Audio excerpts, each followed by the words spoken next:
సంతాప సభకి ముఖ్య అతిథిగా వచ్చేసినటువంటి ప్రిన్సిపల్ డీజే గారు, నా పెద్దలందరికీ, నాకు ఇస్మాయిల్ గారు 1987 నుంచి నా వెన్నుదట్టి ధైర్యం చెప్పి స్టడీలో కానీ సమాజంలో ఎట్లా ఉండాలని ఒక అన్నలాగా, ఒక దిక్సూచిలాగా ఉండేవాడు.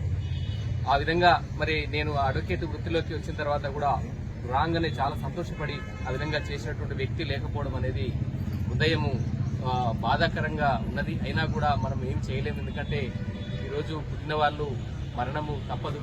కానీ ఇస్మాయిల్ భాయ్ నుంచి ఈరోజు మనం తీసుకోవాల్సిన విషయాలు, మన సమాజము పట్ల అడ్వకేట్స్ ఎట్లా ఉండాలి, మనం ఈరోజు కేసులు డబ్బులనే వైపున చూస్తున్న పరిస్థితి నుంచి ఇస్మాయిల్ భాయ్ని చూస్తే సమాజం ఎడల ఆయన బాధ్యతను 100% నిర్వహించినట్టుగా ఉన్నది. ఆ విధంగా ఉన్నటువంటి ఆదర్శాలని మనం అందరం కూడా తీసుకొని ఆ ఇస్మాయిల్ భాయ్ ఆశయాల్ని మనం అందరం కూడా మనము ఆచరించడం ద్వారా ఆయనకు ఘనమైన నివాళి అర్పిస్తారని చెప్పి నేను భావిస్తా ఉన్నా. ఆ విధంగా అందరు కూడా ఈ సంతాప సభకు వచ్చినటువంటి అందరికి కూడా పేరు పేరున నమస్కారాలు తెలియజేస్తా ఉన్నాను.